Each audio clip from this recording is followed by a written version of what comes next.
Hello, everyone. Welcome to the Exeter Psychedelic Colloquium. Today we have a very special guest, Bruce Parry. He'll be speaking for about, well, okay, round of applause. Amazed that Bruce has come here, so thank you for that. I'll just give a little bio and then hand it over. 45-minute to 1 hour talk and then Q&A. Then afterwards we go to the Mill on the X if you want to follow us there for the real conversation. But let me just quickly go through, tell you about Bruce. I suppose most of you know who he is already, but for those three of you who don't, Bruce Parry is a British filmmaker and author, best known for the BBC series Tribe, Amazon and Arctic. His work has involved living for extended periods with Indigenous communities around the world, exploring culture, ecology, ritual, and different ways of understanding mind and self. In recent years, his focus has turned towards consciousness, good, animism, and the relationship between human attention, landscape, and responsibility. He is currently writing a book exploring power and equality through the lens of his experiences with Indigenous societies. So once again, please give it up for Bruce. So let's make it. Did I write that? Yeah. Bit weird. Hey everyone. Very lovely to be here. Thank you so much for coming along this afternoon. Not given this talk before, so we'll see how it goes, but I feel very honored to be here at Exeter, being able to talk about psychedelics to people on a course with psychedelics in the title. So hopefully we're all going to be on the same page. And I feel really happy that I'm going to be able to share some of my experiences. Rather than just plainly go through what I've done and where I've been, I'm going to really try and hone in on some of the more peculiar and curious aspects of my experiences so that we can together perhaps ponder what exactly is going on. And I know that for those of you who are studying, that's what it's all about. It's like what is happening when we engage with these extraordinary plants and molecules? What's happening in the brain? What's happening outside of us? What are these feelings? What are these sensations? And what can we conjure in some way that makes sense of these extraordinary experiences? Turn right. So that's kind of where we're going to play. And it's basically been my lifelong journey as well. I grew up in a family that was very Orthodox British, military family, very Christian. Mum told me if I'd ever done a drug, whatever a drug is, but in her eyes, a drug is what's illegal, she would disown me. And that was very much the lifestyle I grew up in. I joined the Marines at 18 and was vehemently anti anything illegal. If I had seen someone smoking a spliff, I'd have probably called the police. That was who I was. It's not who I am now. And so there has been something of a journey. And I would say that my psychedelic experiences have been very much at the heart of the biggest transitions in my life. Physically, emotionally, psychologically, in every way, I can offer gratitude to those experiences. And most importantly, just not the molecules or the plants themselves, but the opportunity, the great privilege to be able to take those plant medicines in a ritual setting with people who really know what they're doing. And that has been my great privilege because I've been able to go into the middle of places that few people get to go to do these rituals with people who, for them, it's their daily life.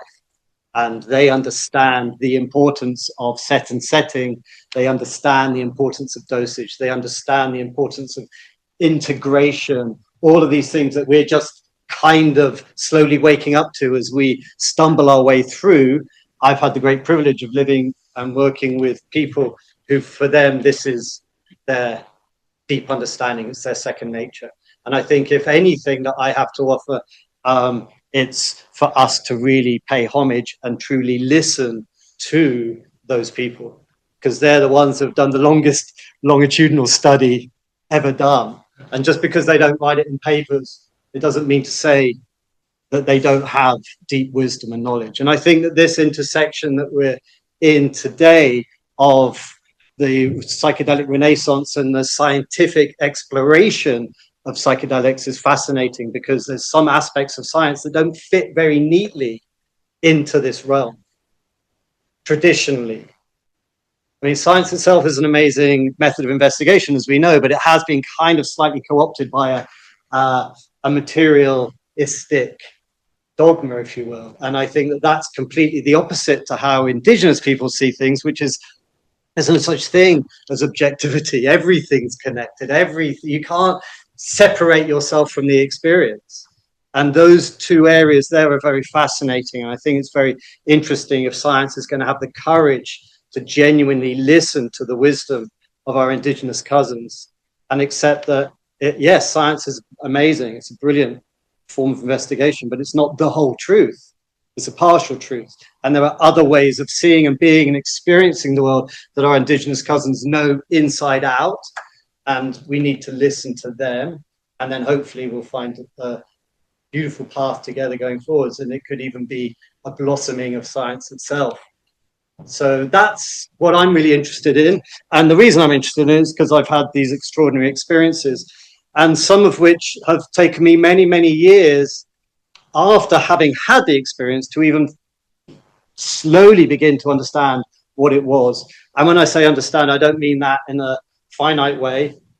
I mean, have a glimpse of what it is, because I still have no real answers, and that's okay.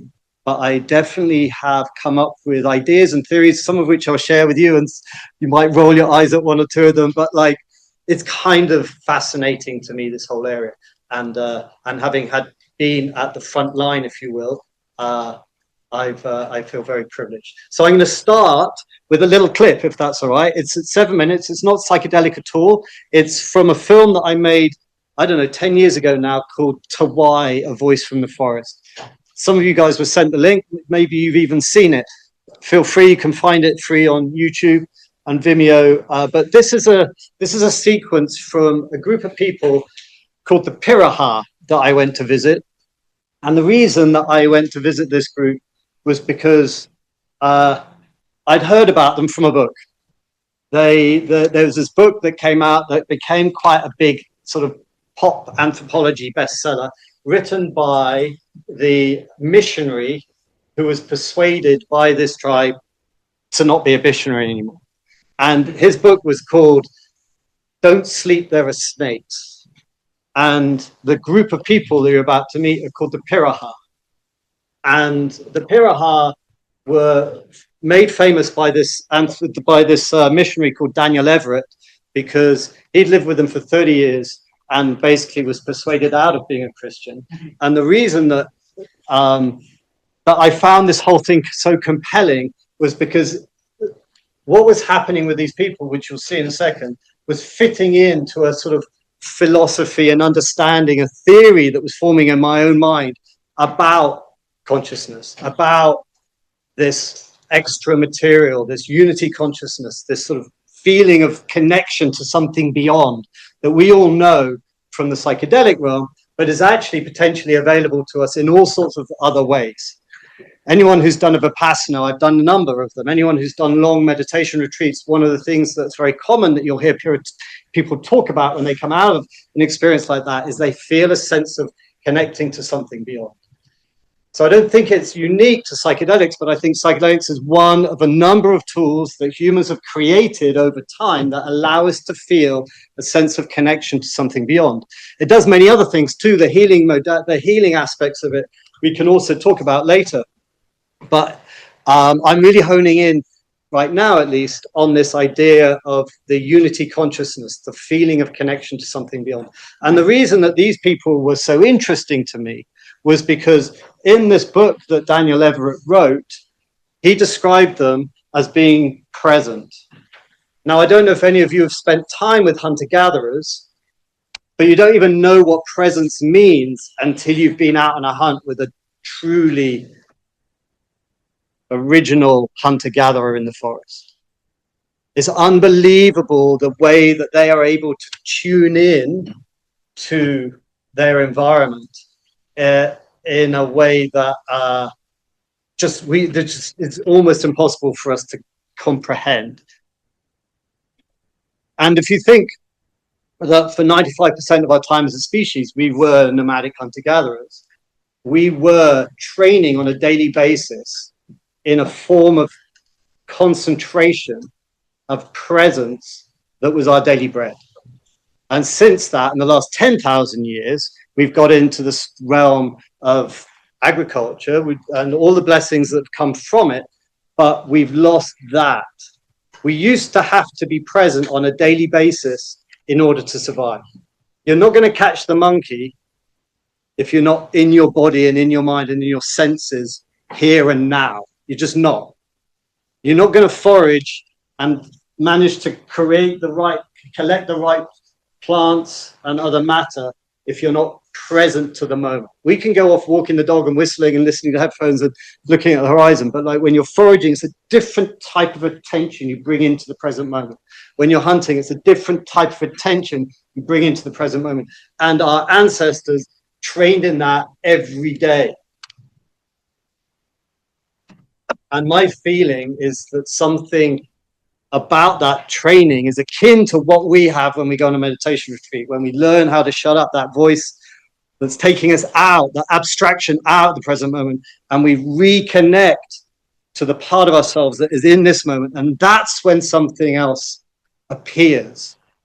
And I also think that psychedelics have the same aspect, which I'll talk about later. But the reason I was interested in these people is because these people were the first time I'd heard of an indigenous group who were able to connect with the divine, connect with the voice of nature, connect with the forest, the nature, whatever it is, the spirit realm, without the need for anything else. I've lived with tribes by this time all over the world, and many of them animistic groups who had a deep connection with the spirit realm. But in order to access that spirit realm, they normally always needed to take a plant medicine, do some drumming, do some chanting, do some singing, do something. But this group was the first time I'd ever come across a group who just walked into the forest and they had a direct dialogue with something, which we'll ask about later. And so that was interesting to me. How does this thing talk to you?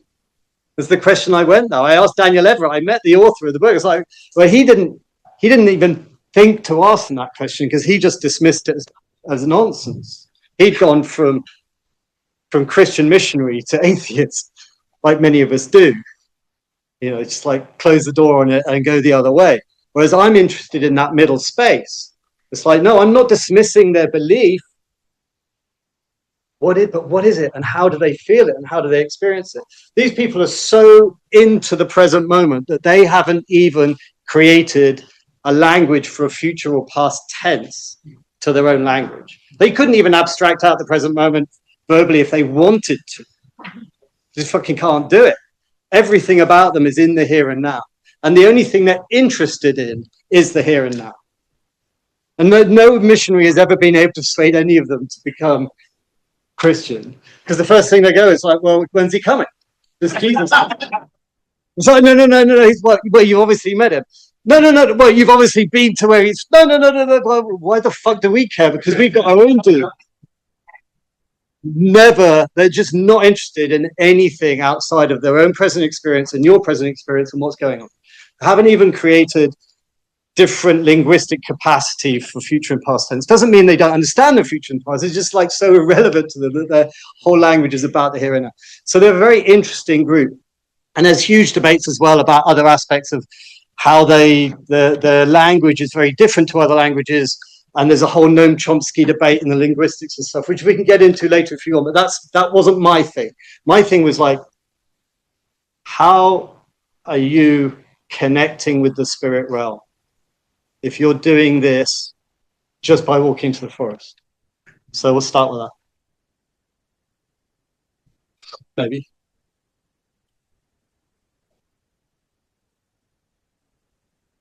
Apa kisahnya? Apa kita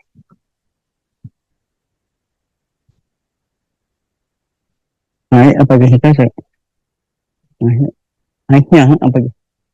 Kisahnya apa?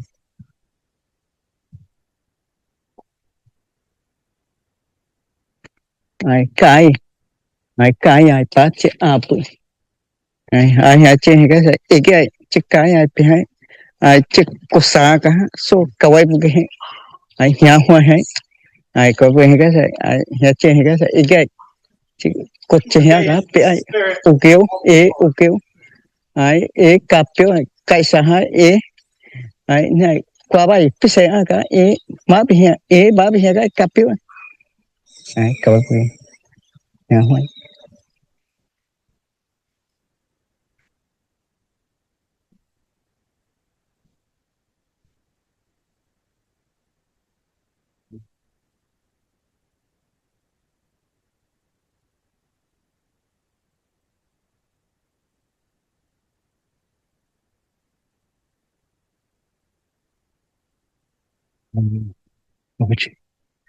I'm just wondering when you stopped, are you thinking with words or are you just feeling with your senses? Ai có về nhà hoài yêu si, ai yêu si, pai pien, ai pai pien, nhà hoa,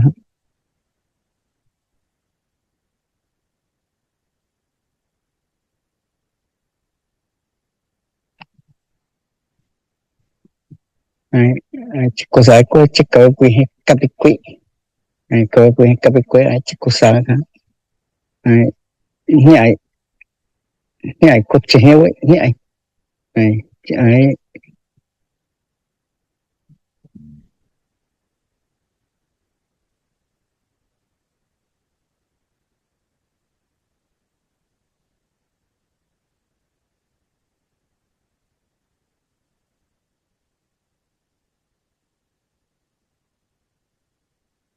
Is this guidance that the Piraha follow, similar to the innate wisdom that the sadhus talk of?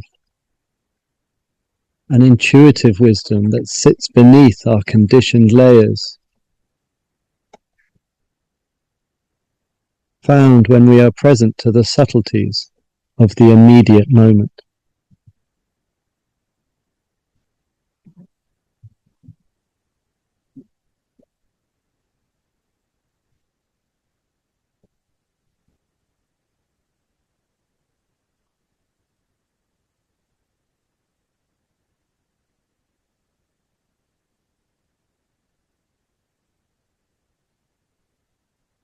có cái chị chị sĩ ngoài xây ấy chị sĩ ba buổi xây ấy sĩ ba buổi xây chị bao bị pi ấy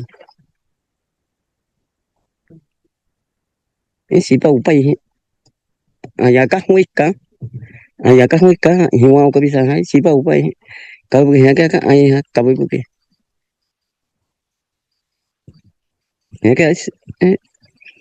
sĩ bao bao nó ai hả cái ai sĩ bao bao cái ai chị bao bị cạn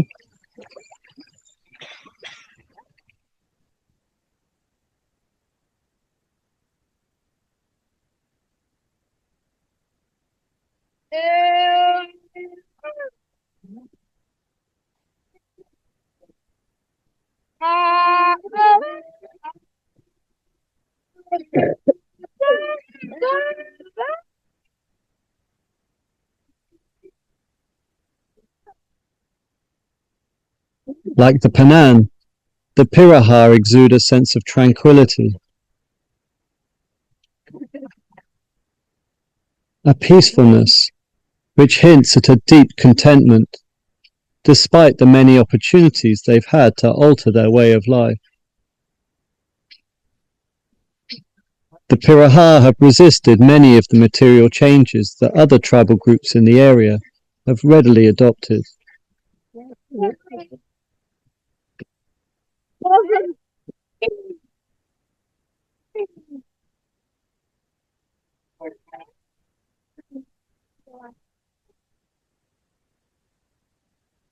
However, as with the Panan, the forces of the outside world are increasingly putting pressure on the natural resources that they rely on.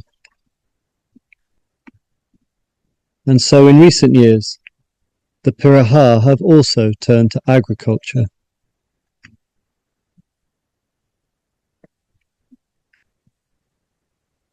Hai, ya chi avai ko ibu tupi. Okay. Hai, ya chi avai ko ibu tupi okay. Hai, okay. Ya chi avai ko na awu ibu tupi awu ibu tupi okay. Hai, hai awu babi ya chi ibu tupi ugyu na awu babi. Hai,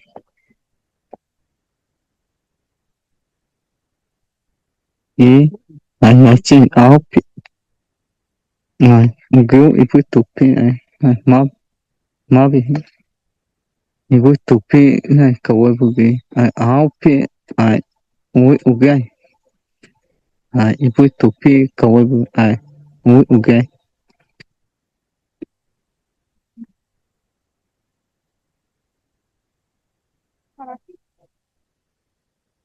i mai sa nga chiku bang wi sai ka hiu ka au kai sa chik chiku ai sai ka hoa ai kwe ai hoa ai kwe ai fugu ai ugai ugyu ibu tupi ai ya chi ao ai.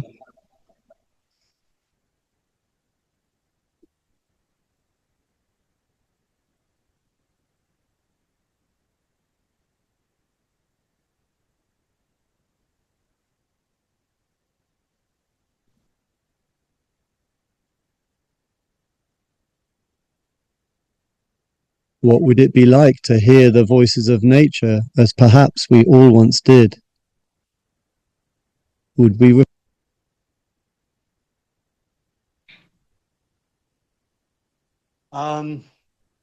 yeah, quite an intense scene that from the film Tawai that we made. Probably my most for me the most powerful moment of the whole scene of the whole film was like asking that one question. I had no idea what he was going to say. It's like, how does Kobage talk to you? Like through my heart, and then it becomes words in my head. I thought that was really interesting, and what was also really beautiful is the way that they're describing what Kobage is saying to them. It's like he's directing them, but there's an ethical voice as well. Don't take too much. Don't take more than you need. And then latterly, as they've turned to agriculture, this dialogue they're having with the forest itself, which is telling them, please don't chop us down. We're like you. We feel pain too. Like, what is going on there?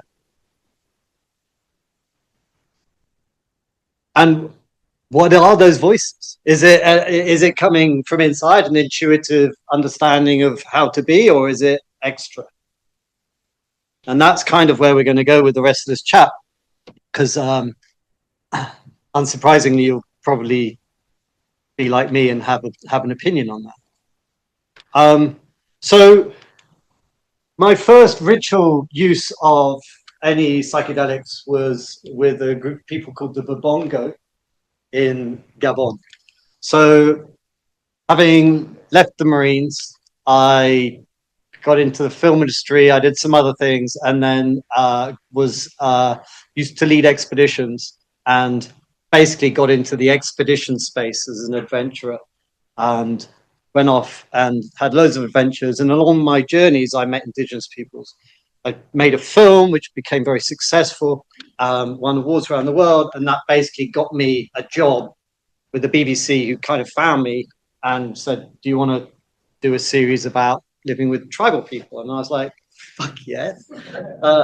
So I was the lucky guy who got the gig to travel the world living with Indigenous peoples. And the idea was that I would just go and make friends, see if I could be invited into a home and just live alongside them with no agenda at all other than to just do what they do. And the first group that I ever lived with, and we have a clip later maybe if we feel that we want to see it, was a group of people called the Babongo. It's the very first episode of this series of Tribe that was being made.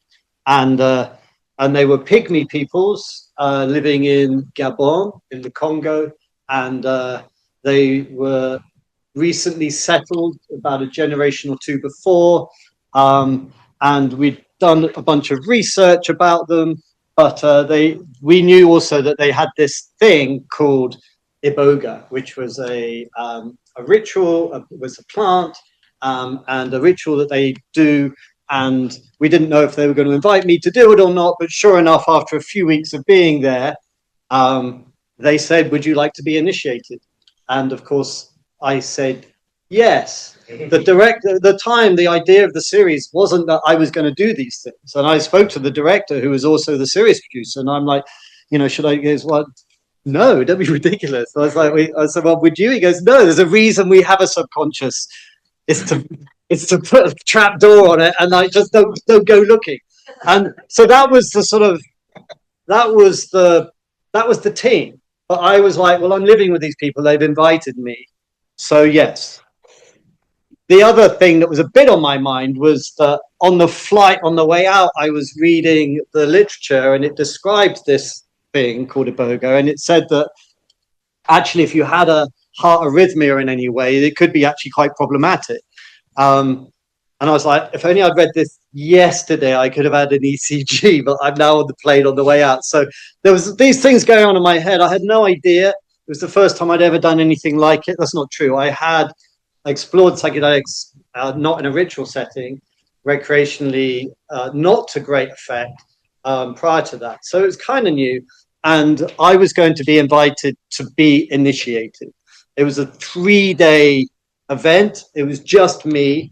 And it was the first of the episodes of Tribe. And it's kind of set me up for the next few years of my traveling the world living with Indigenous peoples. And to this day, it's probably one of the most wonderful, extraordinary experiences of my life, because I had the whole village preparing for days for me to go on this journey. And every single member of the community, all of their attention is aimed at you. And so I'll tell you a little bit, just, I don't normally get to tell these stories, but you're all on a psychedelic, well, not all of you, but maybe many of you on the psychedelic course. So it is actually quite a beautiful journey, and I'll describe it to you a little bit, because it's amazing how they do it. So the first thing is you get given your Bwiti. Bwiti is the name of the religion, and also the godhead that you are hopefully going to meet. So your Bwiti father is assigned to you, and I went into a hut, and I basically ingested the root of the iboga plant, which is a shrub, for about 12 hours. And they just cut off a strip and feed it to you, cut off a strip and feed it to you, and you just got to eat that solidly. You're not allowed to drink water, and this stuff is like dry. I likened it to chewing on chipwood soaked in battery acid. Your whole mouth is just on fire, and the interesting thing is that's the initiation. Is how well do you eat the wood?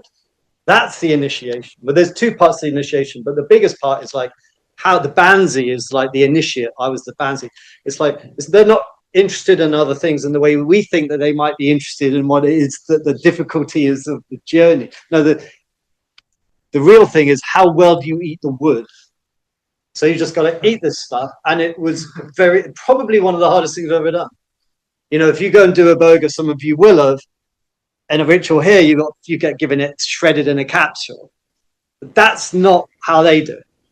It's eating the wood is the initiation.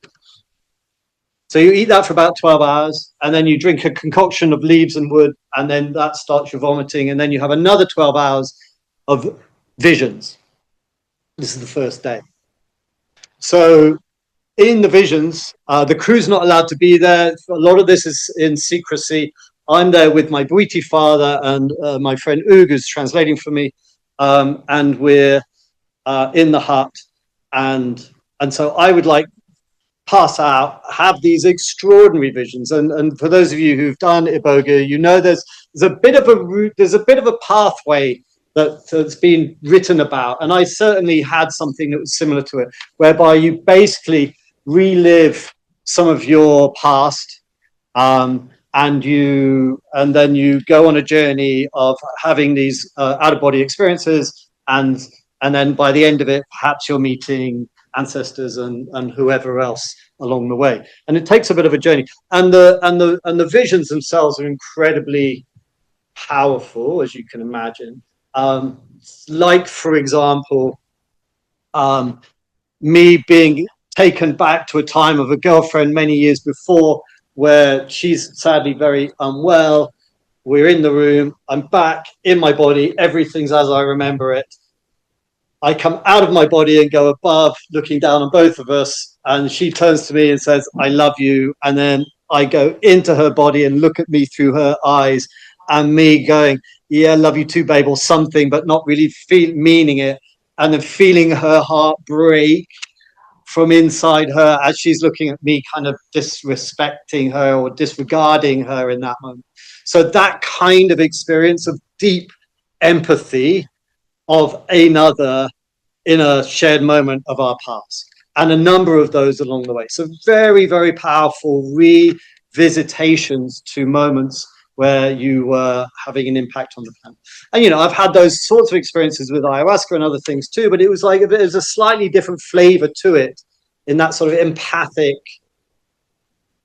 journey of like really seeing yourself through this other set of eyes. And then I had other things as well, and met deities and various stuff, which I can't really talk about. I'm sort of sworn to not speak of. They took bits of my fingernails and stuck them in the roof of the men's hut. So if you ever tell anyone, we're going to take them down and do witchcraft on you. So like, I've chosen not to explain. But what was interesting, and I was telling Andy about this earlier, and Peter, is again, you know, we approach the psychedelic realm, especially the plant medicine realm, so often with this sort of psychotherapeutic desire. This is what they're about. This is why we go and drink ayahuascas, because we want to heal, and actually that's very different to how often I've experienced the indigenous peoples are seeing this and exploring this.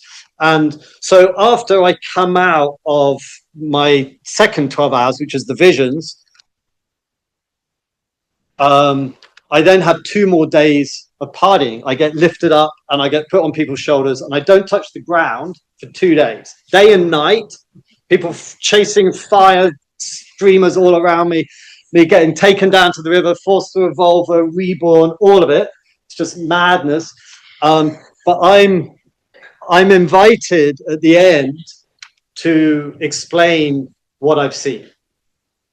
And so I get taken again into a men's space, and this is like secrecy, no cameras allowed.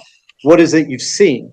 And I'm like, well, I had this moment where I was out of my body and I was in my girlfriend's, and I'm like looking at my heart rate. She's like, no. What did you see? And I'm like, oh, well, I had no. What did you see? And all they ever said was like, what did you see? And I'm like, completely flabbergasted, because I'm explaining these things in the minute detail, which was so empowering, not empowering, so like visceral and like real for me. Like, this is the real stuff that I was having from these experiences, and they just dismissing it. It's like, what did you see? And then I'm like, just like having explained everything I thought I could, and still they're not interested, but still asking me, what did you see? I'm like, well, you know, I'm seeing these shapes as well, you know, and they're, what did you see? And I'm like, well, you know, I saw this one that was a bit like this, and they're like, what did you see? And then I had to explain each and every shape in the minutest detail, only ever being asked, what did you see? And only when I described, and this is the bit I definitely cannot describe, give away, but when I described the shape, the movement, the color, what it was doing in the minutest detail, only then would they go, bouquet, and then all of them name it, and that was it. And then it's like, what else did you see? And then I have to mention another shape that I saw along the pathway, and that was it. And then at the end of that, who did you see? And if I was able to describe the deity or the figure or the whatever in enough detail, then I was initiated. so different to how we might imagine what an initiation is. It's like, how well did you take the wood? Doesn't sound good, does it? How well did you eat the wood? Anyway, and what did you see? You know, just not interested in the slightest about all my like healing journey. And that I've witnessed in other experiences as well. Is there anything else to say about the iboga? Maybe I'll show you a bit of that later. The next psychedelic experience I had, I was sort of just going to jump into all the psychedelic experiences, was with the Sanama people in the Orinoco, and they do a ritual almost daily of taking a substance called yopo or ebine. They have their own term for it as well. What do they call it? Can't remember. Oh, Sakona. Now yopo is used for different things. There's yopo, which is a seed. But the yopo that we were using, or the Sakona that we were using, was taken from the sap of the virola tree. So they would cut off a tiny little bit of a strip of bark, and then they would like sweat that over a fire, and then scrape off from the back of the bark the red, there's a blood red sap into a pot, and they would do that with bits of bark everywhere until they had enough, and then they would boil that down. And I did that with them until it's almost like a paste, and then dry that off until it's like hard, and then they would crush that, grind it, and then add some soot to it, and then that would be the thing that they then snorted. And these people traditionally would be using the Sakona ebine yopo when they would go hunting as a way of having a connection. The active compounds in that is 5-MeO-DMT. And when I was there, these people weren't in the greatest of spaces. They'd had some diseases. They were slightly under pressure from another tribe nearby that was kind of enslaving them for various. It wasn't a particularly happy community, and most of the men were taking this yopo every day, all day, and so I joined in. But then at the end of my time there, I had my initiation, which was like again, all on me. And the thing that was interesting about that particular experience was that I was snorting and snorting there, I'm blowing it up you, and you're carrying your own bucket of it and just sniffing it all day long. And it's like 6 hours of snorting DMT, basically. But it's not crystal DMT. It's like, you know,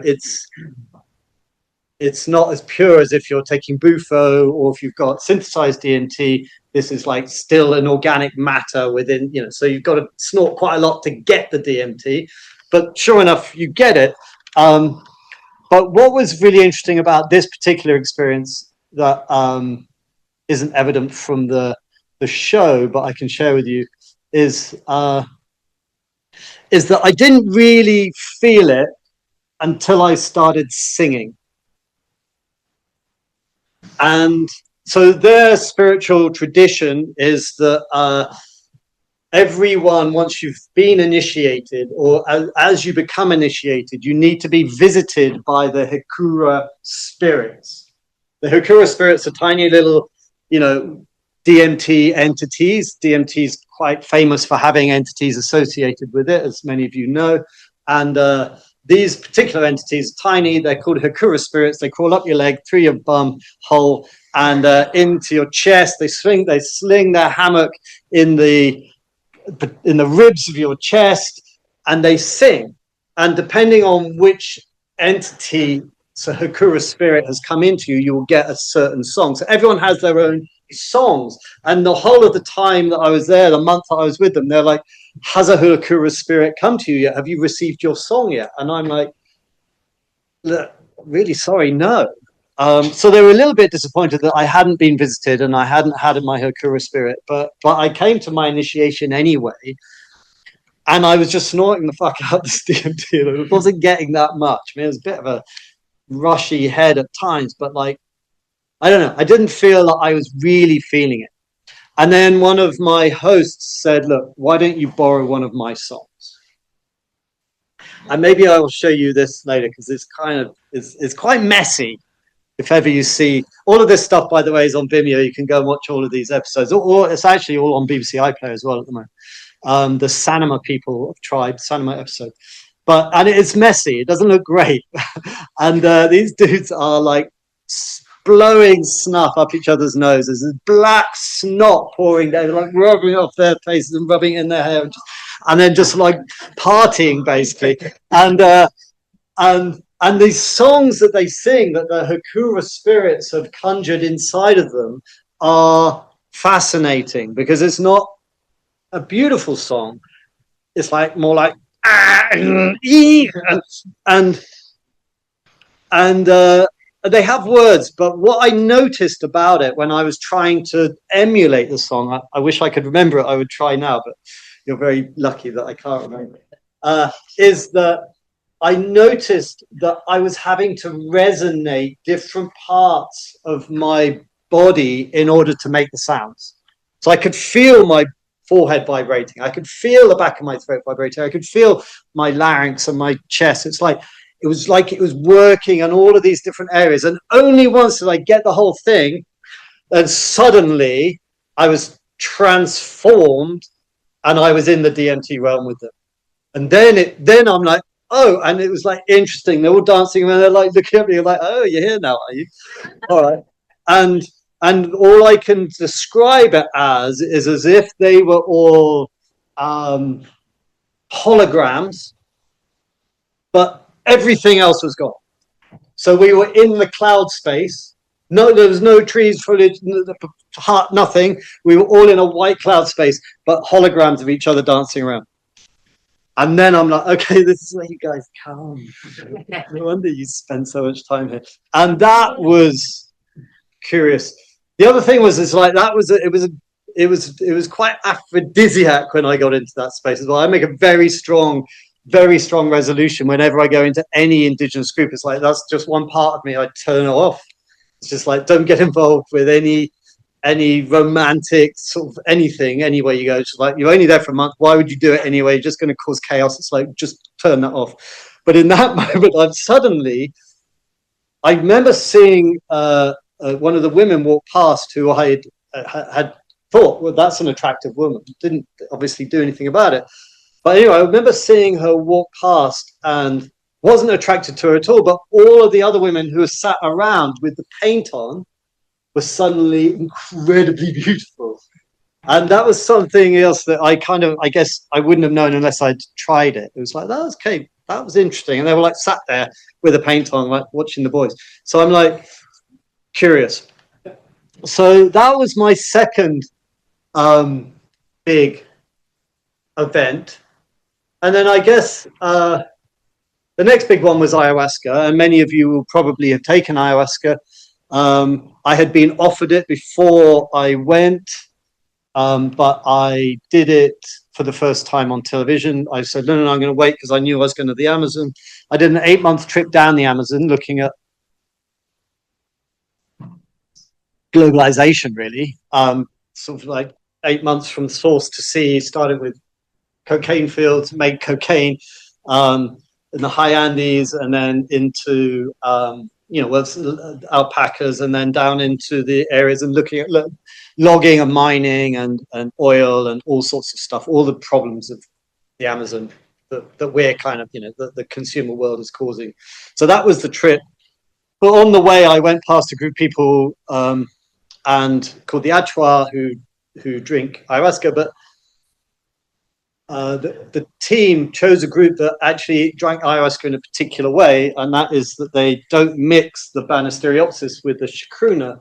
They just drink liters of Banisteriopsis, which is the harmaline, the monoamine oxidase inhibitor, but not the dimethyltryptamine. So it's a curious way of doing it. I mean, the most you could probably get is serotonin syndrome, but anyway, that's what I did, and I didn't get a vision. So I went into town later, and credit to the BBC, allowed me to come in and kind of take ayahuasca in like a bit of a tourist center, which I thought was curious for my sort of journey and career, because obviously these were illegal substances back in the UK, and I could understand them allowing me to do these things when I'm living with an Indigenous group, because this is what they ritually do, and I'm just joining in. But like suddenly I'm allowed to do it in town.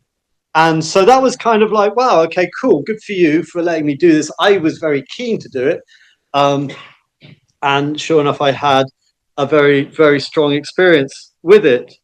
And so much so that the Daily Mail last year had an article, Bruce Parry widely considered to introduce ayahuasca to the middle classes. What the hell? Ridiculous thing. So what have I got to say about my ayahuasca experience? Well, I mean, I've drunk ayahuasca probably 100 odd times now, and in different places around the world. And I think there's three things that generally happen when in my experiences. One is that you get a sense of unity consciousness, that you feel that you're connecting to something beyond the body.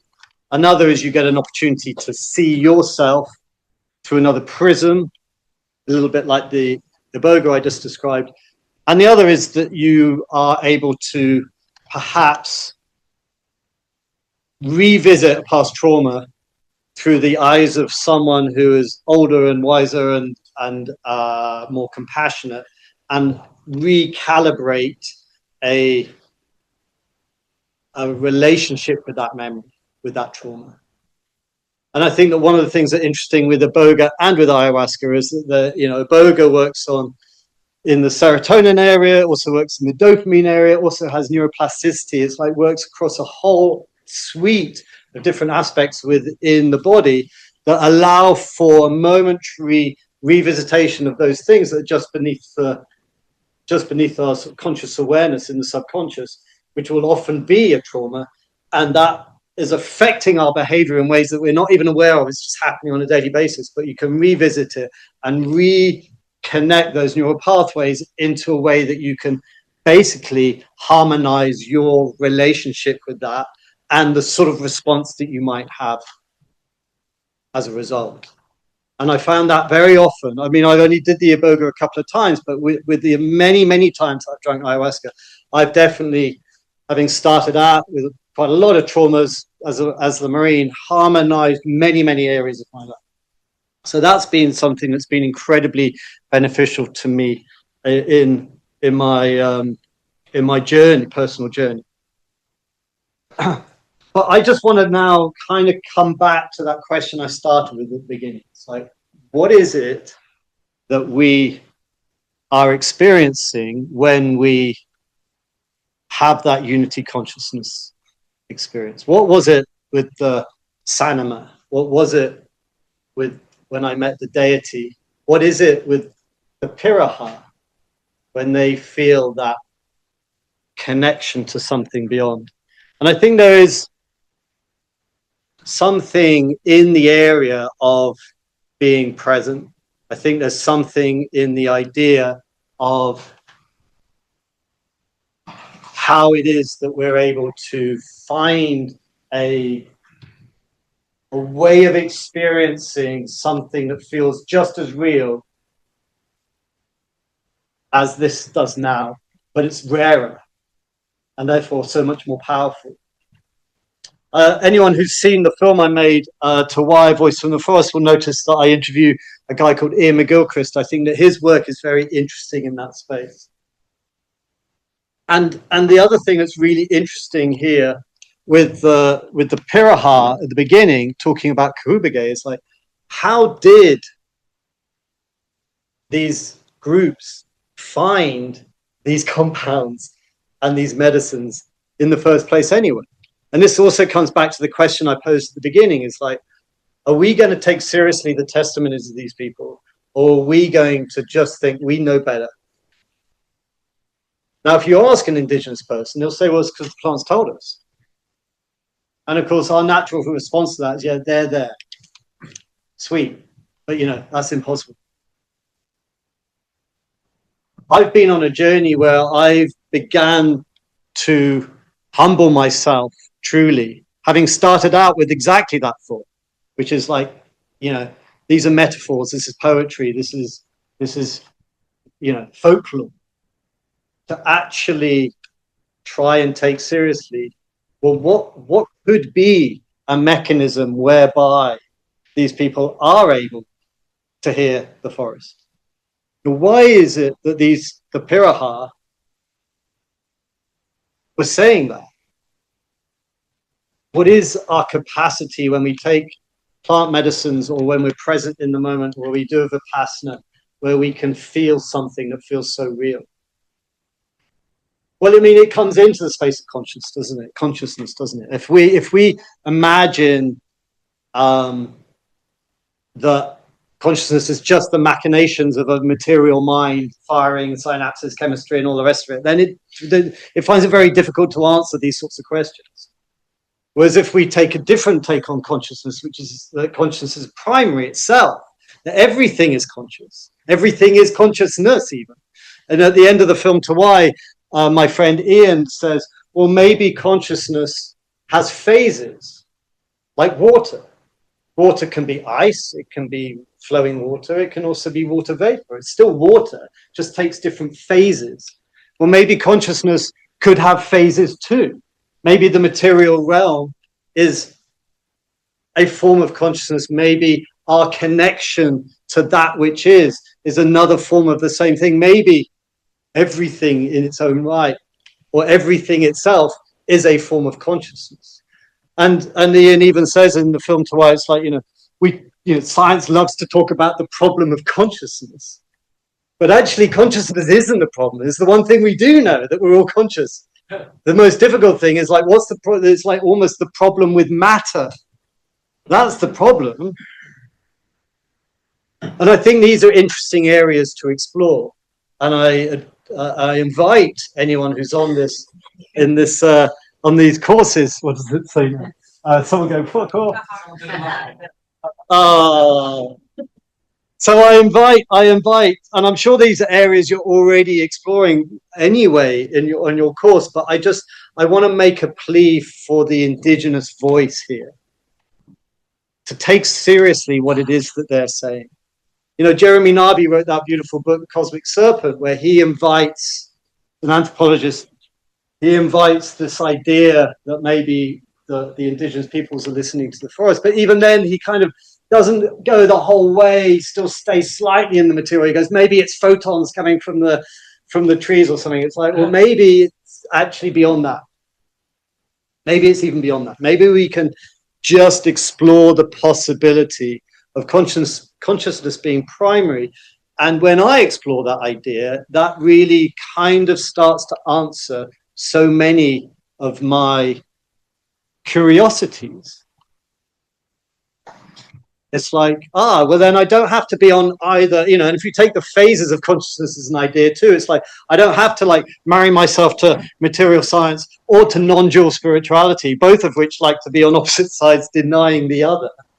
There's actually is a possibility of both of them being true at the same time. So I found that an interesting space to explore. And coming back to the Piraha, it's like, I just want to say that their testimony is still flabbergasts me. It's like, why would they want to tell me that they're hearing from the voice of the forest that they are destroying it? It's like there's nothing in it for them. And the translation, which came from the missionaries themselves, there's nothing in it for them to mistranslate that. There's only about 4 or 5 people in the world that speak their language. This is why it became a real headfuck for me, trying to get the testimonies. It's like, oh my God. And the missionaries are the one that introduced them to agriculture too. So it doesn't help them by telling that story. And so I don't know why they would tell me this story. Why would they tell me this story? that the forest is telling them, please don't chop us down. Please, we are like you, we feel pain too. Where did that story come from? These people are not, they don't have many visitors. They're not fucking me around. I don't believe it. So where did that come from? Unless it was coming from the forest or something beyond. I don't know, but I like this area of exploration, as I'm sure you all do too. Maybe with that, I'll go to questions. Yeah, why not? Thank you.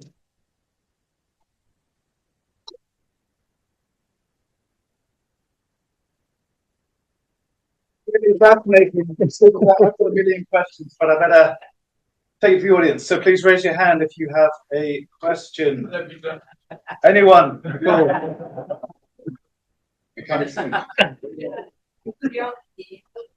if everybody in the Piraha can speak with the forest, or they have deep connection with the forest, or there is one designated group that can have this connection with the forest. Yeah, thank you. Not everyone, but nearly everyone. Yeah, it's not like one or two shaman. It's like literally so many. I'd say I don't know the percentage, but like way over half. It's like most people have this. Men and women? Men and women.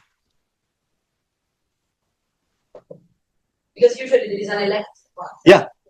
There is a person that has this power of connecting, but there is like almost if they have a language, shared language with the heart, they can speak. I think that the way I've come to with this kind of thinking is that actually this is how it was for us all. This is how it was for us all the majority of our time as a species, that we all understood and could listen and could experience that. And only since we started settling, I'm writing a book at the moment, which isn't actually about this at all. It's about power and egalitarianism and stuff. But I do track that last 10,000 years of what happens to us when we stop being nomadic hunter-gatherers and start settling. And there's a whole suite of things that start changing for us as a species, and it only happened with a few places initially, and then it just swept as sort of the Holocene ended. But there's a whole suite of things that come about. One of them I mentioned earlier, which is that as you turn to agriculture, you stop training that part of the mind, which is about being present. And the other part is the part that's with the voice that keeps you abstract and all the rest of it, which is the Ian McGilchrist work. So that becomes a louder part of how we are and how we experience and become and be in the world. As well as a whole bunch of other things that are going on around that time, around power, around around the masculine and the feminine. There's a whole bunch of things that are shifting around that time. But I think that we were probably all like that. And then as we slowly started losing that we would go to the person perhaps on the outside of the village who still had that connection because they weren't caught up in all the nonsense that's going on in the middle, who could be the wise person, who could still connect to that wisdom, who could give us that advice. So I think the rise of the shaman came after settlement. This is my take on it. And so shamanism itself, which is actually nothing like the egalitarianism of what came before. Prior to that, no one is privileged. If you go to an egalitarian society, there is no one who has any more say than anyone else. Even the best hunter is shunned if they start showing off. So the idea of a shamanic practice is not really there, other than everyone having their own access to the divine, or access to wisdom, or access to anything. So I think our original state is that. And I think that as we settled and all these things started shifting, we started losing that connection. We discovered all of these ways, of which many mainstream religions today still have, of refinding our way back. And actually, interestingly, nearly all of the egalitarian societies, who are by far the most peaceful, harmonious peoples on the planet, and I'm not saying that as romantic, that's been shown time and again, almost none of them are using psychedelics. You know, so the idea that a psychedelic society is actually the end state is not what I've come to learn from my experiences. My experiences is that these are ways for us to heal and harmonize and reconnect to that thing that we had long before. That's my take. Thank you so much, Bruce. I was struck by, and great question, by the way, I was struck by your code switching earlier on in your talk. You used the phrase, with regards to Indigenous plant medicine use, you used the phrase, they've done the longest longitudinal study ever known. And I'm wondering whether you use that phrase as an effort of translation to us, Westerners, or whether you believe that there is such a thing as an indigenous group experimenting, whether ritual indeed constitutes a form of experiment. What do you think about that? Whether ritual constitutes a form of experiment. Well, yeah. Well, I think that ritual is another one of these methodologies, modalities that allow us to remember to be present again. So I think our original state isn't so much about ritual. I think that ritual is something that's probably come about. It's like we gotta like remember to be present. You know, that's where the ritual probably came from more. I think that the nomadic hunter-gatherers that I've spent time with, almost no rituals at all, just like art. So but the sort of idea around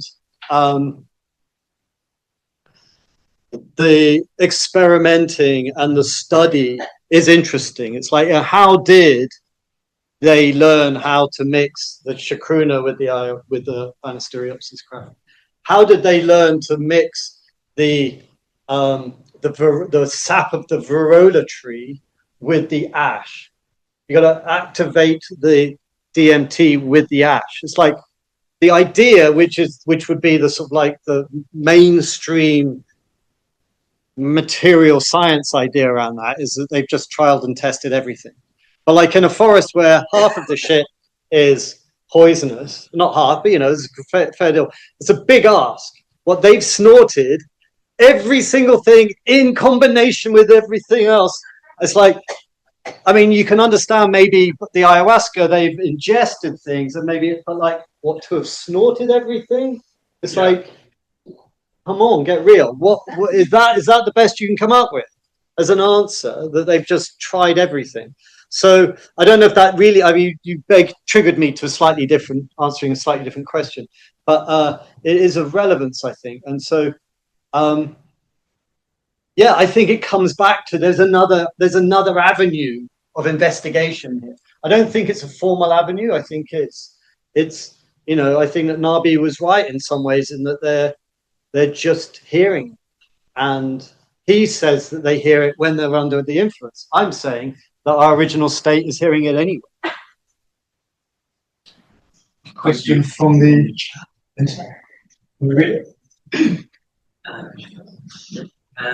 have you taken Bufo, and what was your experience? Was it the same unity of state, or was it different or unique in any way? I have taken Bufo. Yeah, Bufo is another 5-MeO DMT from a frog from Mexico, I think. Yeah, I mean, I loved it. It was amazing. I was worried. I'd been offered DMT. You know, we all know the world. It's like I found that there was quite a lot of masculinity in the area, and there's a lot of like bravado in the space of people offering DMT. And I was also aware that Bufo itself is not. Well, firstly, I take it very, very seriously, the respect to the spirit of the plant or the spirit of the animal, and also aware that, you know, there's a finite amount of some of this stuff.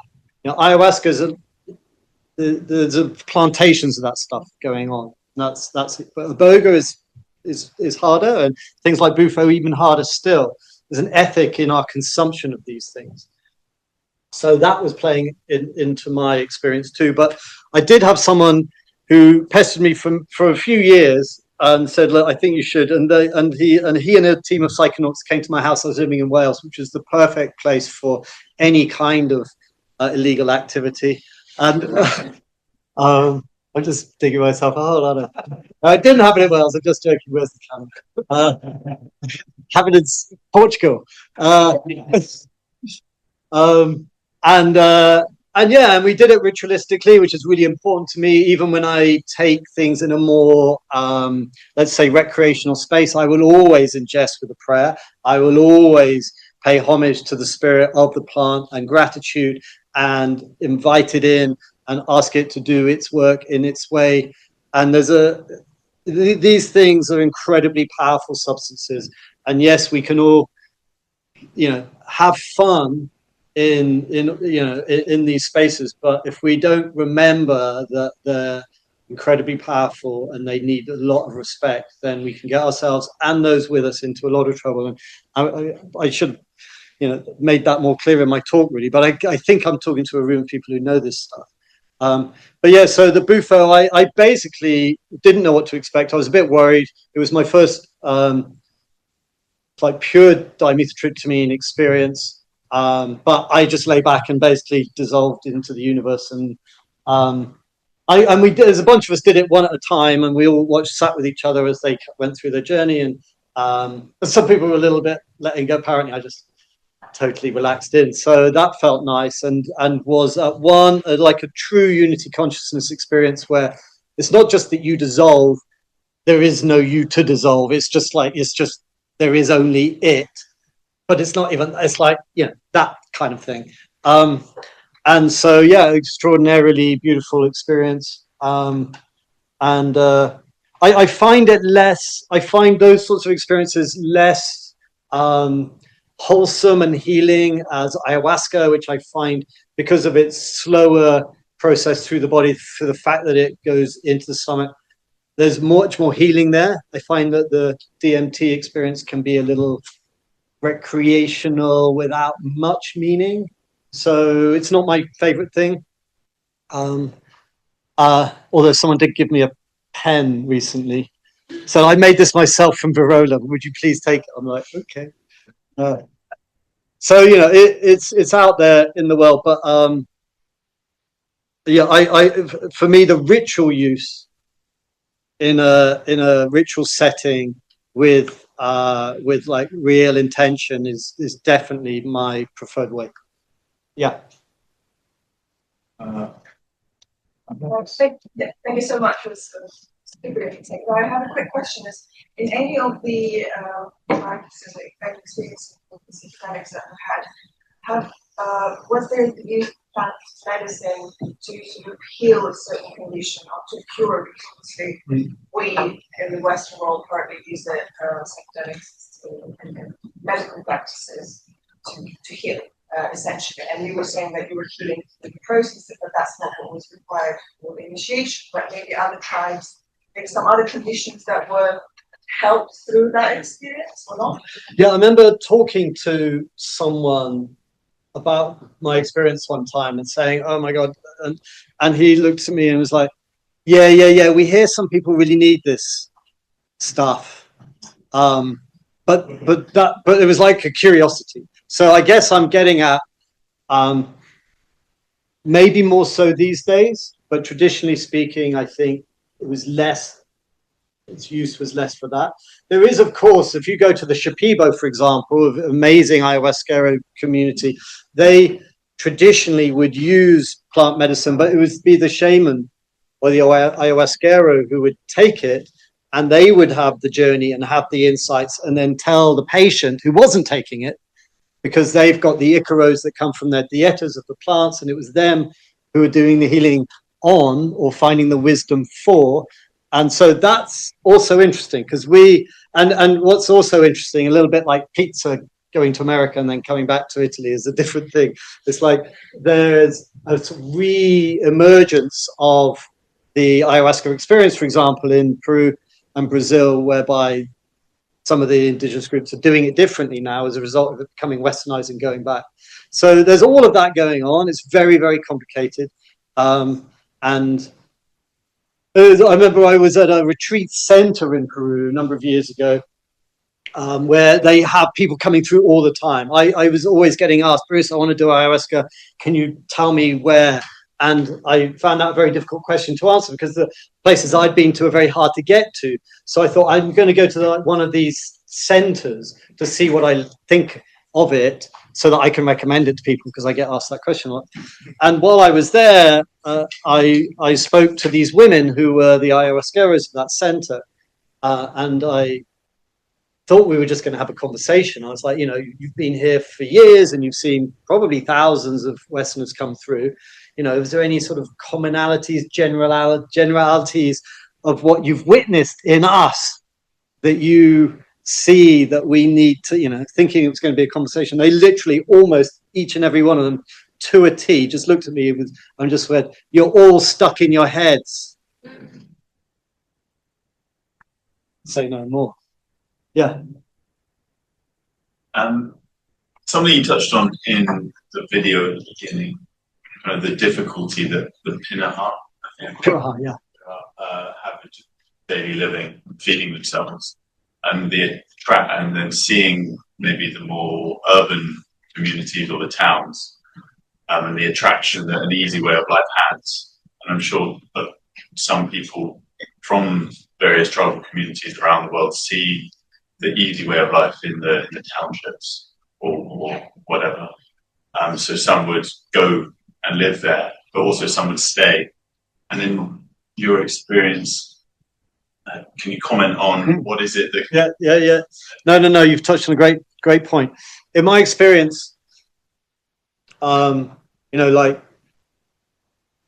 we're all projecting romantically into other places, and they're no different to us. We can project romantically back into our past or into indigenous groups and go, wow, isn't that amazing? And the reality is often very, very different. And they will be projecting romantically very often into our place, into our world, and think, oh my God, you've got all this stuff. You can just take a bit of plastic and put it in the wall and stuff comes out and you can just have whatever you want. And it's like, that's a projection that they would have of us. It's like we've got all these things and we're all happy and delighted the whole time. And I've heard them say that in some places. But what's fascinating is if a group has a very rapid introduction to our world, then what you'll often find is that the youth get wooed by us. Like the sawmill comes nearby, the kids go and work in the sawmill, they don't have to listen to the elders anymore, they have a sense of independence, and so they all rush to it, start playing football, don't go out hunting, aren't listening to the wisdom of the elders, and then the sawmill disappears and they don't know what to do, so they end up going to town where they have no skills and they end up in the slums, and they realize, oh, actually your world isn't just wonderful for everyone, it's wonderful for a few, and it's really hard to get to that place, and we're kind of wishing we hadn't left, but it's too late now because we can't go back. And so there's a lot of that. And there's other groups that I visited where that interaction, the initial interaction, is much slower. So like I was in an island in the Polynesia where they have one boat a year, and so the older guys, very often guys, go off to town and then try their hand, overwhelmed by everything.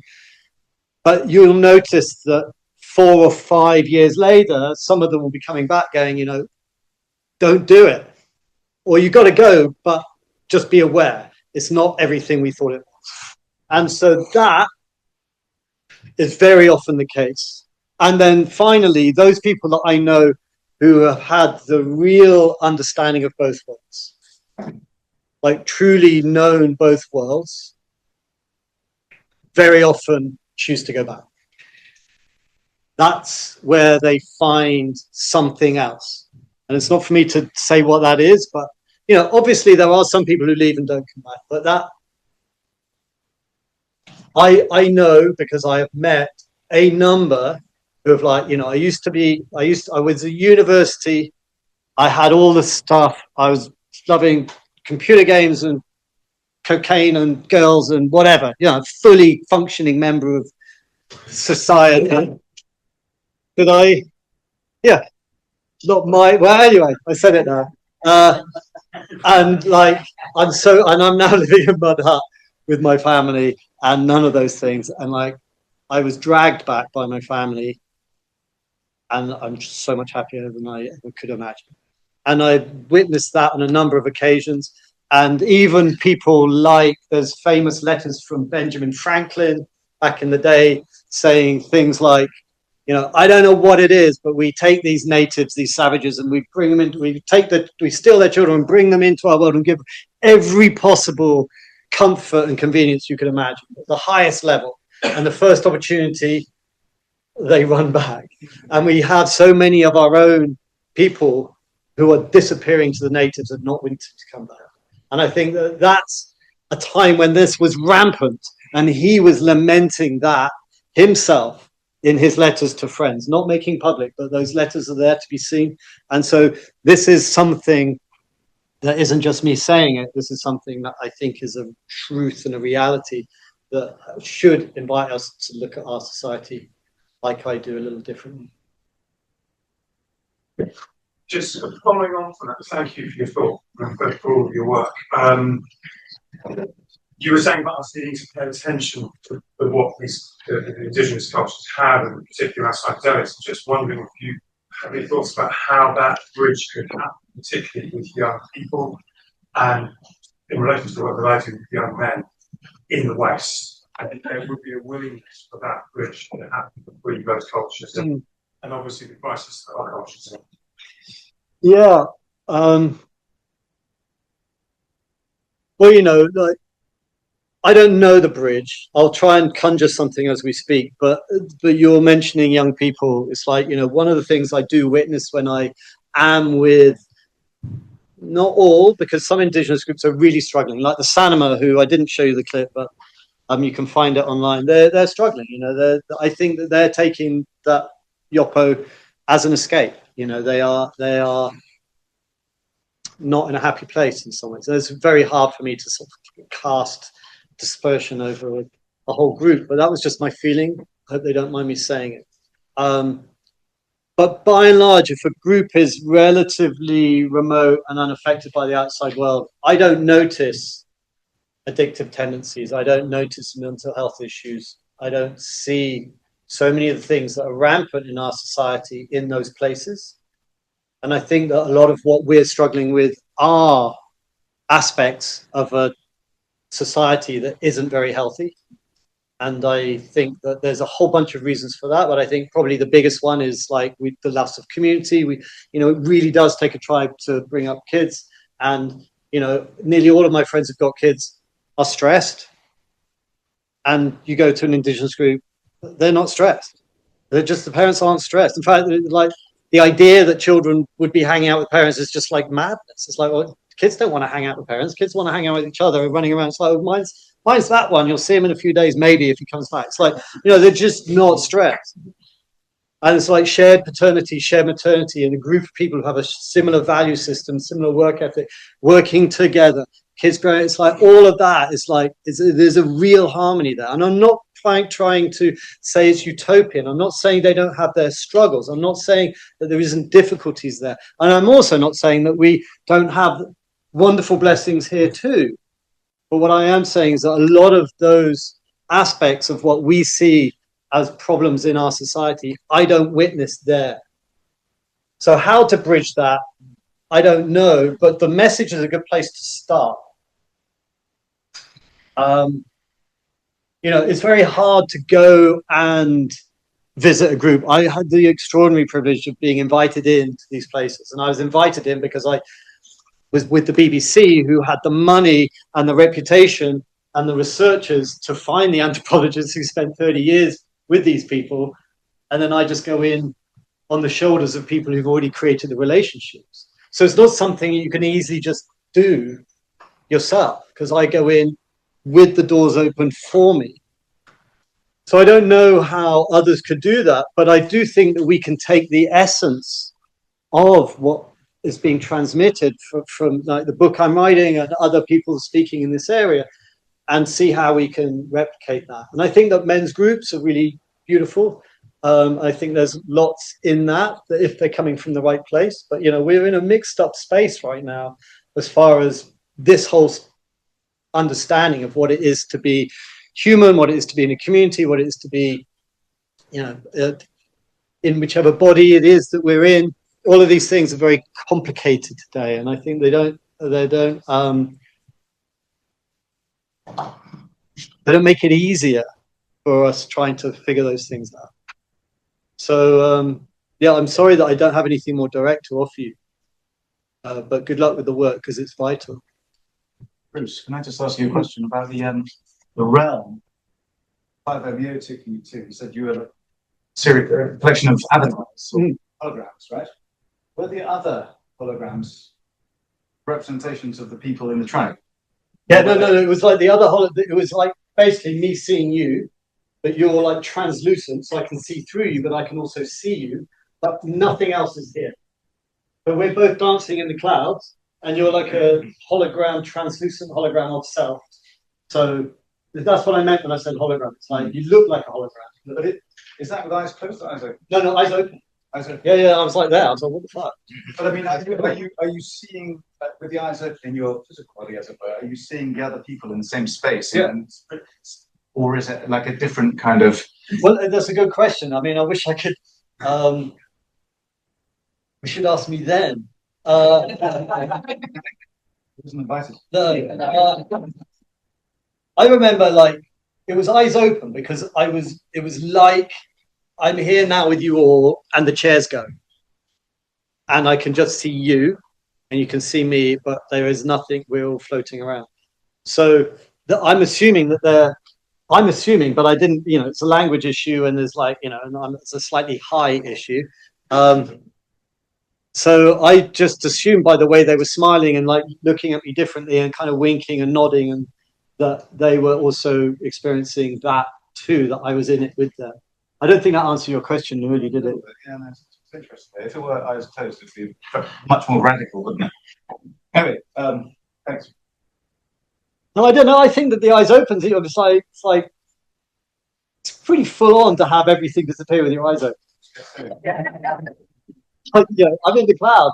Like, where's my? It's like for me, that's more radical than the eyes closed. Let's talk about some pub, yeah. Yeah. Come along. It was just that thing I wanted to ask you about because it really grabbed my attention when you were talking about the holograms. Because it really got me thinking. It's like science is so dogmatic. There's a few sort of mavericks out there, like Federico Faggi, who said he's designed an experiment to prove the consciousness of trees and things. You know, do you think that science could ever, like, one day catch up and explain these phenomena? Do you think that's? Yeah, I think absolutely. But science in its current form, maybe not. I mean, like, science isn't just a method of investigation, but it has certain dogmas that are restricting it, and we become so very good at measuring things at the tiniest level that we think, well, if we can't measure it, it's not there. But that's actually not true because we've always had a frontier of measurement. There's always been a frontier of measurement. Previously, before the telescope, we just thought, you know, that the sunlight around the Earth. It's like there's a frontier of measurement at all times. And it's still the same transition of science. It's just that we've now got stuck thinking that we've got it all figured out. And of course, science can answer these things, but it just might have to let go of some hard-held beliefs, and it might have to accept something beyond where it's currently at. But as a method of investigation, it's brilliant. It does come up in a slight confusion with this idea. You know, science would normally like to takes the 51 alkaloids of iboga and it wants to know what the active compound is. So it gets rid of 50 and leaves the one. And it likes to like synthesize and remove and try and repeat and try and see one thing and try and call that objective. But like, you know, luckily there's other areas in science. I don't even want to use the word quantum because it's just so overused. But, you know, where we've already broken through. And we've already come out the other side. It's just the rest of science isn't even there. It's like still in Newtonian physics. It's just like, well, come on, guys, keep up. It's like the indigenous people know that there's no such thing as being outside of the experiment. It's like of course we influence everything. Of course there is no separation. Of course we're all part of that. And so I think that certain aspects of science are already there. Many others are not. But it doesn't mean that science isn't capable of going there. Science itself is brilliant, but it needs to probably go through some kind of transition in order to humble itself.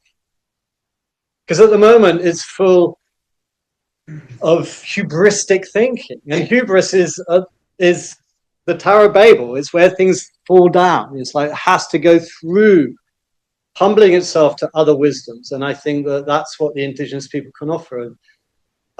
So yeah, I'm fully up for science. I just think it needs to wake up. One more question.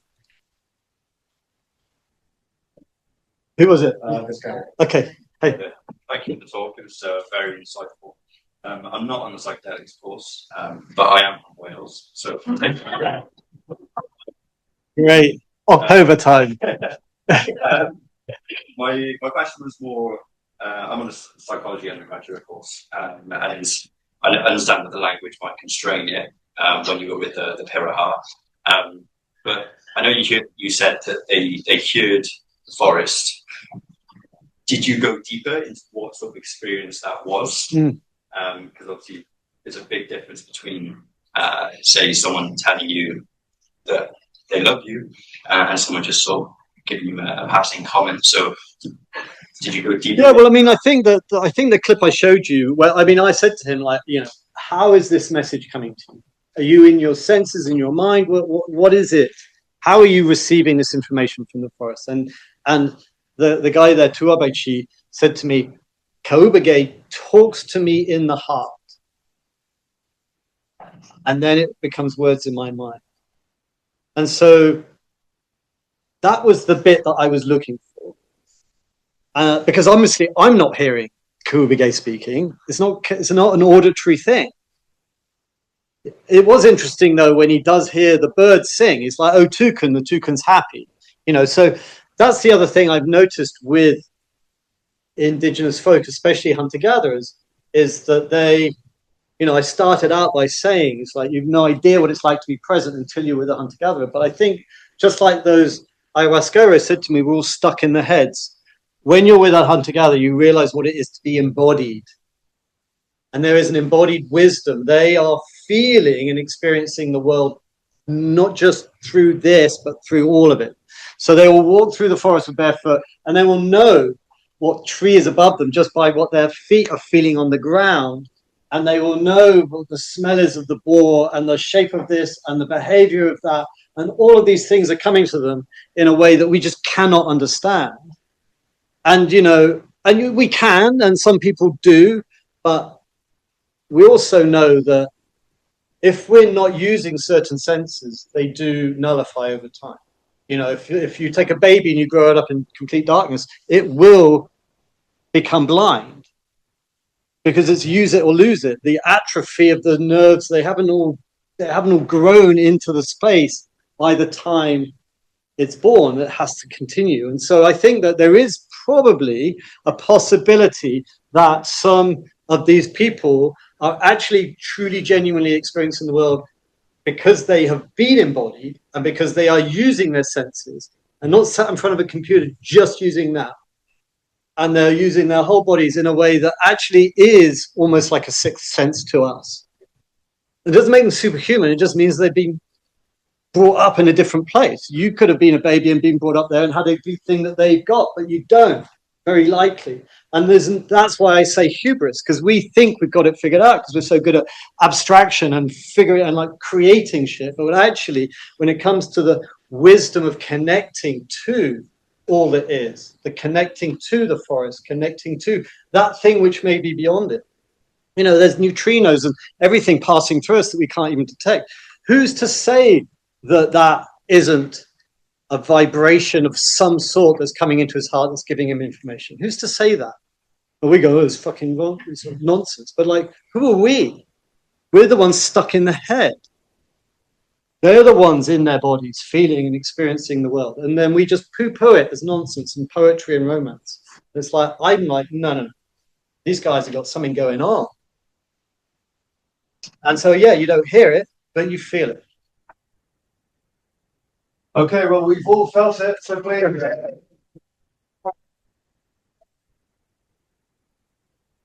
Thank you.